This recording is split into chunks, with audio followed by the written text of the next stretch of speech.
Hi friends, welcome to our channel. So ఈ వీడియోలో last వీడియోలో నేను చెప్పాను కదా WordPress differences and WordPress .com కి డిఫరెన్సెస్ ఏంటో చెప్పాను. సో ఈ వీడియోలో మనం వర్డ్ప్రెస్ కావాల్సిన థింగ్స్ ఏంటో డౌన్లోడ్ చేద్దాం.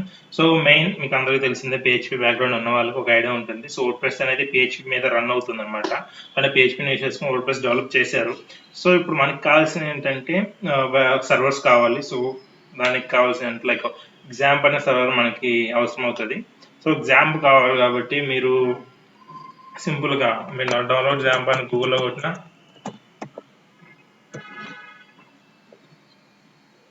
అపాచీ ఫ్రెండ్స్ అని ఉంటుంది. సో అక్కడికి ఓపెన్ చేసి మీరు మీకు కావాల్సిన వర్షన్ డౌన్లోడ్ చేసుకోండి. సో వర్డ్ప్రెస్ థీమ్ కాబట్టి లైక్ అంటే వర్డ్ప్రెస్ కాబట్టి సో ప్రెసెంట్ అనేది అప్డేటెడ్ వస్తుంది.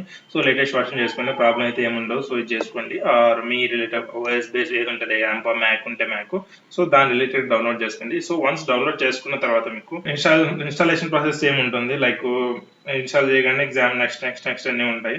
సో అది అంత నాకు కామన్ ఉంటుంది. మీకు ఎవరికైనా ఎగ్జామ్ ఇన్స్టాలేషన్ కావాలనుకుంటే జస్ట్ కామెంట్ చేయండి, నేను ఆ వీడియోని కూడా అప్లోడ్ చేస్తాను. సో ఎగ్జాంపుల్ ఎలా చేస్తే అంటే మనకి అపాచీని అండ్ డేటాబేస్ రెండు ఒక రెడీమేడ్ టూల్ లాగా అన్నీ ఇస్తాం, లేకపోతే మనం ఇండివిజువల్ గా ఇన్స్టాల్ చేసుకోవాలి. అంటే ఎగ్జాంపుల్ పిహెచ్పి ఒకసారి, అపాచీ సర్వర్ ఒకసారి, డేటాబేస్ ఒకసారి ఇలా ఇన్స్టాల్ చేసుకోవాల్సి వస్తుంది. ఎగ్జాంపుల్ మనకి అన్ని ఓవరాల్ ఇస్తాయి. ఇక్కడ ఎగ్జాంపుల్ అనమాట లైక్ MariaDB అని ఇక్కడ ఉంది కదా, MariaDB, పిహెచ్పి, పర్ల్, ఇవి మూడు మనకు కావాలి. అపాచీ సర్వర్, సో ఇవి మనకి బై డిఫాల్ట్ ఇస్తున్నాయి. అందుకే మోస్ట్ ఆఫ్ ది డెవలప్మెంట్ కోసం ఇది వాడతారు. బట్ లైవ్ పర్పస్ కోసం మనం ఇండివిజువల్గా వాడితేనే మంచిది. అండ్ ఇది వన్స్ మీరు డౌన్లోడ్ చేసి ఇన్స్టాల్ చేసిన తర్వాత మీకు ఇలాంటి ఒక ఐకాన్ వస్తుంది. సో ఐకాన్ అంటే మీకు ఒక కంట్రోల్ ప్యానల్, మన డేటాబేస్ ఆన్ చేసుకోవడం ఆన్ ఆఫ్ లాగా ఉంటుంది, ఇలా ఉంటుంది అనమాట ఇది. సో నేను ఆల్రెడీ రన్లో ఉంది, కావాలి మీకు చూపిస్తాను.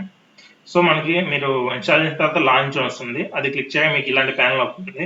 సో మనకు కావాల్సింది అపాచీ, MySQL అనమాట. ఇవి రెండు స్టార్ట్ కొడితే మనకి ఆటోమేటిక్గా సర్వర్స్ లైవ్ అవుతాయి. ఇన్ కేస్ ఎవరికైనా బై మిస్టేక్ అది ఎర్రర్ అని వస్తే అది పోర్ట్ ఇష్యూ అవుతుంది. లైక్ మనం బై డిఫాల్ట్గా ఇవి పోర్ట్స్ ఉన్నాయి కదా, 330 ఉంటాయి కదా, అవి మనం చేంజ్ చేయాలి. ఎందుకంటే బిఫోర్ మీకు ఎవరైనా ఎంతమంది ఏమైనా డేటాబేస్ అప్లికేషన్ కానీ ఇన్స్టాల్ చేస్తుంటే ఆ ప్లేస్లో పోర్ట్ అనేవి ఇవి బై డిఫాల్ట్గా తీసుకుంటారు అనమాట. సో అప్పుడు మాత్రమే ఇన్ కేస్ మీకు ఎలాంటి ప్రాబ్లం అయితే కంటిన్యూ అవ్వచ్చు. వన్స్ మీరు ఇన్స్టాల్ చేసిన తర్వాత ఈ ఫోల్డర్ స్ట్రక్చర్ చూద్దాం. XAMPP ఫోల్డర్ స్ట్రక్చర్ ఎలా ఉంటుందో చూద్దాం. ఫోల్డర్ మీరు ఇన్స్టాల్ చేసిన తర్వాత బయట మీకు లోకల్ డిస్క్ సిలో ఉంటుందండి. లోకల్ డిస్క్ సిలో అంటే బై డిఫాల్ట్ అయితే లోకల్ డిస్క్ సిలో వెళ్ళిపోతుంది విండోస్లో. అయితే మ్యాక్ఓఎస్ నేనైతే యూజ్ చేయలేదు, సారీ అనుకోవద్దు.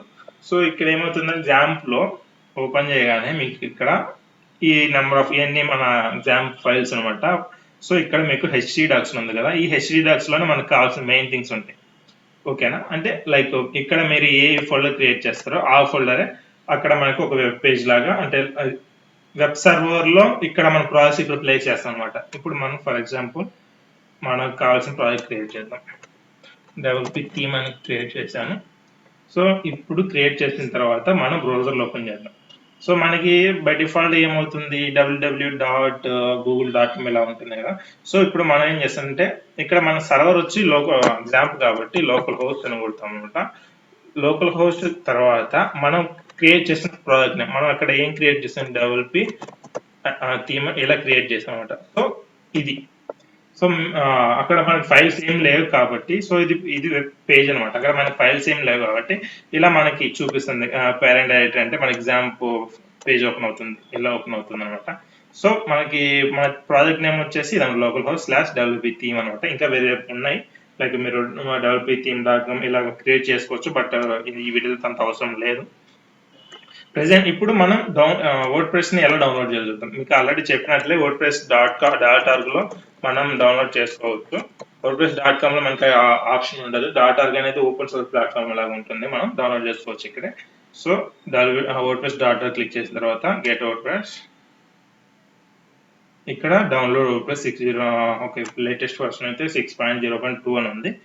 సో క్లిక్ చేస్తే మనకి ఫైల్ డౌన్లోడ్ అవుతుంది అనమాట. సో ఆల్రెడీ నేను ఫైల్ డౌన్లోడ్ చేసేసాను.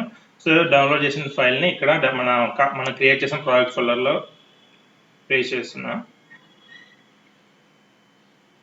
చేసిన తర్వాత ఎక్స్ట్రాక్ట్ చేస్తున్నా.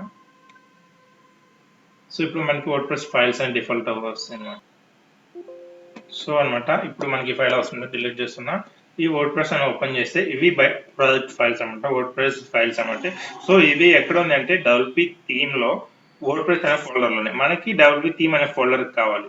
సో ఇక్కడ నుంచి కట్ చేసి ఒక స్టెప్ బ్యాక్ వచ్చి ఇక్కడ అంటే వర్డ్ప్రెస్ థీమ్ అనే ఈ ఫోల్డర్ లో నేను పేస్ట్ చేశాను అనమాట. సో చేసిన తర్వాత ఇప్పుడు వర్డ్ప్రెస్ అని ఉంది కదా, అది దాంట్లో అది ఎంటీ ఫోల్డర్ అప్పుడు. సో నేను దాన్ని డిలీట్ చేస్తున్నా. సో ఇప్పుడు వర్డ్ప్రెస్ ఫైల్స్ అన్ని మనకు కావాల్సిన ప్రాజెక్ట్ లో స్టోర్ చేసుకున్నాం. ఇప్పుడు మనం ఏం చేయాలంటే ఒక డేటాబేస్ క్రియేట్ చేయాలన్నమాట. దానికి మీరు డేటాబేస్ ఏం రాదు అనుకో, ఏం అవసరం లేదు, జస్ట్ టేబుల్ మాత్రమే. ఐ మీన్ జస్ట్ ఒక డేటాబేస్ నేమ్ క్రియేట్ చేస్తారు. ఇది లోగో /php admin ఒక డేటాబేస్ php admin ఓపెన్ చేయడానికి మనకి లోగో XAMPP అనేది డిఫాల్ట్ ప్రొవైడ్ చేస్తున్నారు అన్నమాట ఇది. సో ఇలా ఓపెన్ అవుతుంది php admin, ఇలా ఉంటుంది మోస్ట్ ఆఫ్. సో చాలా వరకు మీకు తెలిసే ఉంటుంది ఇది. సో ఇక్కడ నేను ఒక డేటాబేస్ క్రియేట్ చేస్తున్నాను.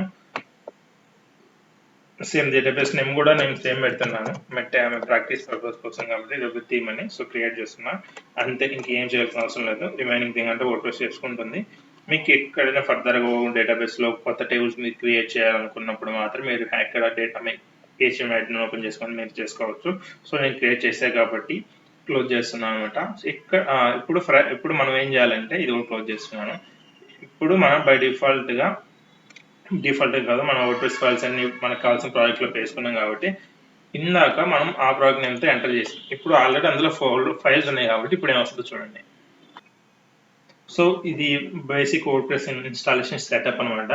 సో ఇప్పుడు మనం కొన్ని కొన్ని డీటెయిల్స్ మనం ఇక్కడ అప్డేట్ చేయాల్సి వస్తుంది. సో ఇప్పుడు లాంగ్వేజ్ కావాలి, లాంగ్వేజ్ సెలెక్ట్ చేసుకోండి. నేనైతే బై డిఫాల్ట్ గా సెలెక్ట్ చేస్తున్నా.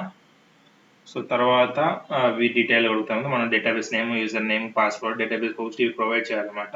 సో ఇందాక డేటాబేస్ నేమ్ తెలుసు, పాస్వర్డ్ యూజర్ నేమ్ తెలియదు అనుకున్న ప్రాబ్లం లేదు, అవి నేను క్లియర్ ఎక్స్ప్లెయిన్ చేస్తాను. బై డిఫాల్ట్ గా డేటాబేస్ యూజర్ నేమ్ అంటే రూట్ అని ఉంటుంది, పాస్వర్డ్ అయితే ఎంటీ అని ఉంటుంది. అంటే డెవలప్మెంట్ పర్పస్ కాబట్టి ఎప్పుడైతే మీరు లైవ్ లో చేస్తారో అప్పుడు మీరు కన్ఫర్మ్ గా క్రియేట్ చేసేటప్పుడు కంపల్సరీ మీకు యూజర్ నేమ్ అండ్ పాస్వర్డ్ మీరు మీ ఓన్ గా క్రియేట్ చేసుకోవచ్చు అనమాట. సో లెట్స్ గో క్లిక్ చేద్దాం. సో ఇక్కడ మనం డేటాబేస్ నేమ్ ఇస్తాం, అక్కడ మనం ఏమి ఇచ్చామంటే డబ్ల్యూపీ థీమ్ అని ఇచ్చాం. యూజర్ నేమ్ ఆల్రెడీ చెప్పినట్టు రూట్ అనమాట, పాస్వర్డ్ అయితే ఎంటీ, డేటాబేస్ హోస్ట్ అంటే మన సర్వర్ నేమ్ ఏముంటుందో అది లోకల్ హోస్ట్ వస్తుంది, టేబుల్ ప్రిఫిక్స్. ఇక్కడ ఎందుకు మీరు ఇది మార్చుకోవచ్చు, బట్ మనం ఓన్లీ సింగిల్ ప్రాజెక్ట్ చేస్తున్నాం కాబట్టి. సో అక్కడ మీకు రైట్ సైడ్ చూస్తే మీకు డీటెయిల్గా ఉంది. If you want to run multiple WordPress installation in a single database change this అని ఉంది. సో అప్పుడు అంటే సేమ్ నేమ్ తో అసైన్ అవ్వకుండా ఉండాలనుకున్నప్పుడు మాత్రమే ఇది వాడచ్చు. ఇన్ కేస్ లేకపోతే ఇది మీరు చేంజ్ చేసుకోవచ్చు, ప్రాబ్లం లేదు. నేనైతే డిఫాల్ట్ వదిలేస్తున్నాను, సబ్మిట్. సో అన్ని కట్టుకున్నాయి కాబట్టి రన్ ఇన్స్టాలేషన్ ఉంది. సో మనం ఇన్స్టాలేషన్ క్లిక్ చేసాం. సో ఇప్పుడు మనం site related information site related information వచ్చేసి వర్డ్ప్రెస్ థీమ్ అని ఇచ్చాను. యూజర్ నేమ్ అయితే అడ్మిన్ మురళి, నా నేమ్ ఇస్తున్నా. పాస్వర్డ్ అయితే ఓకే థీమ్ @admin అని ఇస్తున్నాను. మీకు నచ్చింది మీరు ఇచ్చేయండి. నెక్స్ట్ వచ్చేసి ఇది నా ఈమెయిల్ కూడా నేను ఇచ్చేసాను. తర్వాత ఇది ప్రెసెంట్ మనం లోకల్ చేస్తున్న కాబట్టి ప్రాబ్లం లేదు, సెర్చ్ ఇంజిన్ విజిబిలిటీ అనేది. మీరు ఎప్పుడైతే లైవ్ లో చేస్తున్నప్పుడు డెవలప్మెంట్ లో ఉన్నప్పుడైతే టిక్ పెట్టుకోండి, ఇన్ కేస్ డెవలప్మెంట్ లో లేనప్పుడైతే అన్చెక్ చేసుకోండి. ఇన్ కేస్ మీరు డిఫాల్ట్ గా మర్చిపోయి కానీ లైవ్ చేసేసారనుకోండి, మీ వెబ్సైట్ అనేది గూగుల్ సెర్చ్ ఇంజిన్ లో అనేది క్రాల్ అవ్వదు అనమాట. సో మనం డీటెయిల్స్ ఇచ్చేదాం కాబట్టి ఇన్స్టాల్ వర్డ్ప్రెస్ క్లిక్ చేసాం. సో ఇన్స్టాల్ అయిపోయింది, సక్సెస్ అని మెసేజ్ వచ్చింది. ఇప్పుడు మనం లాగిన్ అవుదాం.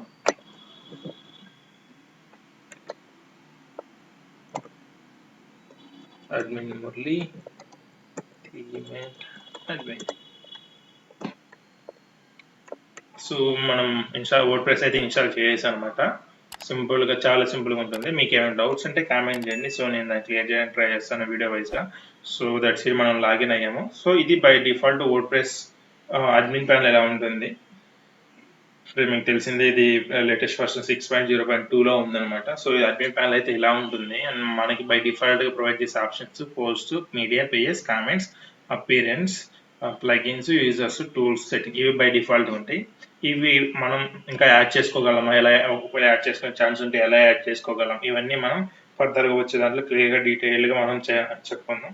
సో ఈ వీడియోకి అయితే ఇంతే గైస్. మీకు ఏమైనా డౌట్ ఉంటే మాత్రం ఖచ్చితంగా కామెంట్స్ చేయండి. నేను ప్రతి కామెంట్ చెక్ చేసి ఓకే ఏమంటారు నెక్స్ట్ వీడియోలో అన్ని క్లియర్ చేయాలి. అంటే ప్రతి ఏ వీడియో అనే కాదు, నెక్స్ట్ అనే కాదు. సో అప్కమింగ్ ఎప్పుడు క్లియర్ చేసుకుంటూ మనం ప్రొసీడ్ అవుదాం. So thank you guys.